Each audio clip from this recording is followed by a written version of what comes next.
तिकडे धाराशिव जिल्हा परिषदेमध्ये दोन्ही शिवसेना एकत्र येणार नाहीत असं माजी खासदार रवींद्र गायकवाड यांनी स्पष्ट केलं। भाजपला दूर ठेवण्यासाठी दोन्ही शिवसेना एकत्र येतील अशी चर्चा गेल्या काही दिवसांपासून सुरू होती। महायुती म्हणून लढलो, महायुतीचाच जिल्हा परिषद अध्यक्ष होईल असं माजी खासदार गायकवाड यांनी म्हटलंय। अध्यक्ष भाजपचा की शिवसेनेचा याचा अजून निर्णय झालेला नाही। भाजप आमदार राणा जगजितसिंह पाटील यांच्या पत्नी अर्चना पाटील या अध्यक्ष होण्याची शक्यता वर्तवली जाते। दुसरीकडे रवींद्र गायकवाड यांच्या पत्नी उषा या देखील अध्यक्षपदाच्या शर्यतीमध्ये आहेत। जिल्हा परिषदेच्या निकालानंतर युतीचे नेते हे मुंबईमध्ये तळ ठोकून बसले आहेत। आमदार तानाजी सावंतांचा अर्चना पाटील यांच्या अध्यक्षपदाला विरोध दिसतोय। तानाजी सावंत निवडणुकीपूर्वी महायुतीमध्ये नव्हते। सावंतांना वगळून सत्ता स्थापनेचे भाजपचे प्रयत्न आहेत अशी माहिती देखील सध्या समोर आली आहे।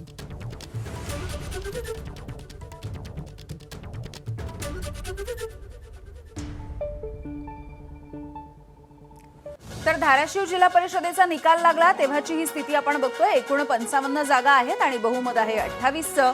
यामध्ये भाजप मोठा पक्ष ठरला कारण 19 जागा त्यांच्याकडे आहेत। 19 नगरसेवक 19 ठिकाणी जिल्हा परिषदेमध्ये ते पुढे आहेत।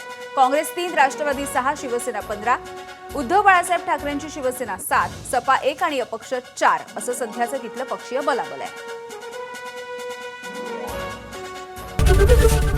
एबीपी माझा, उघडा डोळे बघा नीट।